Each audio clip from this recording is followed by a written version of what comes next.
मराठवाड्यातील एका गावात दीपक नावाचा एक मुलगा राहत होता. दीपकचं कुटुंब खूपच गरीब होतं. त्याचे आई वडील मजुरीचं काम करत होते आणि मोठ्या मुश्किलीने घर खर्च चालवू शकत होते. दिवाळीचा सण जवळ आला होता, पण दीपकच्या आई वडिलांना कुठेही काम भेटत नव्हतं. एक दिवस दीपक आपल्या आईला म्हणाला, आई, दिवाळी जवळ आलीये. माझे सर्व मित्र फटाके आणि नवीन कपडे खरेदी करतायत. आपण यावर्षी फटाके आणि नवीन कपडे खरेदी करूयात का? दीपकची आई हे ऐकून खूप दुःखी झाली आणि म्हणाली, बाळा, तुला तर माहीतच आहे ना की तुझे वडील आणि मी मोठ्या मुश्किलीने मजुरी करून घरखर्च चालवतो आणि काही दिवसांपासून आम्हाला कामही मिळालेलं नाही. आपलं नशीब इतर लोकांसारखं नाहीये रे बाळा. दीपक आपल्या आईचं बोलणं ऐकून खूप नाराज होतो आणि तो घराच्या बाहेर जाऊन बसतो. दीपूला उदास पाहून त्याच्या आईच्या डोळ्यांमध्ये अश्रू येतात आणि ती आपलं घरकाम करू लागते. दिवाळीचा सण यायला काही दिवसच बाकी होते आणि दीपू उदास होऊन बागेत बसलेला होता आणि बागेत खेळत असलेल्या मुलांना पाहत होता. तेवढ्यात एक मुलगा, ज्याचं नाव रवी होतं, तो दीपक जवळ आला. तू इथे एकटा का बसलायस? तुला जर आवडत असेल तर तू आमच्यासोबत खेळू शकतोस. मी तुमच्यासोबत खेळू शकत नाही, कारण मी एका गरीब कुटुंबातला आहे आणि तू एक श्रीमंत घरातला आहेस. मग काय झालं? तू जर गरीब कुटुंबातला असशील, जर माणसाने ठरवलं तर मेहनत करून तो श्रीमंत होऊ शकतो. रवीचं बोलणं ऐकून दीपक रवीसोबत मैत्री करतो आणि रवी दीपकला दिवाळी सणानिमित्त आपल्या घरी येण्याचं निमंत्रण देतो. दीपक हे ऐकून खूप आनंदी होतो आणि घरी परतल्यानंतर आपल्या आईला रवीविषयी सगळं सांगतो.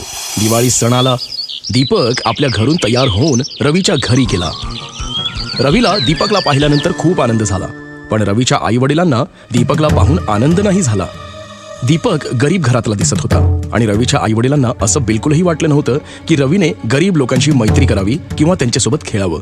रवीच्या वडिलांनी रवीला बाजूच्या खोलीत बोलावलं आणि म्हणाले, रवी, तू या गरीब लोकांना ओळखत नाहीस. हे अगोदर श्रीमंत लोक पाहून मैत्री करतात आणि नंतर त्यांच्या घरी जाऊन चोरी देखील करतात. दीपक बाहेर थांबून चुपचाप हे सगळं ऐकत होता. तो उदास झाला आणि निराश होऊन रवीच्या घराबाहेर पडला.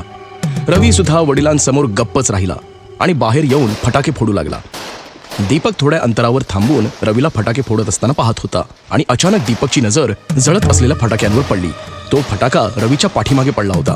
दीपक लगेच पळत गेला आणि रवीला धक्का देऊन तिथून बाजूला केलं आणि रवी तिथून बाजूला होताच जळत असलेला फटाका फटकन फुटला. फटाका फुटल्यामुळे दीपकच्या हाताला आणि पायाला जखम झाली आणि हे पाहून रवी दीपकला म्हणाला, दीपक मित्रा, तुला तर जखम झालीये. तू माझे प्राण वाचवलेस. तेव्हा दीपक म्हणाला, तू माझा मित्र आहेस, हे तर माझं कर्तव्य आहे.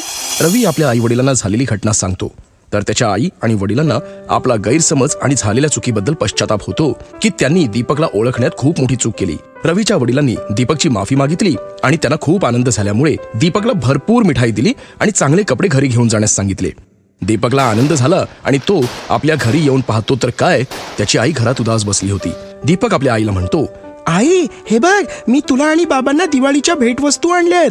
आईला मिठाई आणि नवीन कपडे पाहून खूप आनंद होतो, पण दीपकच्या पायाची जखम पाहून ती काळजीने विचार करू लागते आणि विचारते, अरे, हे सगळं कसं झालं? दीपक आपल्या आईला सांगतो की माझ्या मित्राचे प्राण वाचवताना मला ही जखम झाली.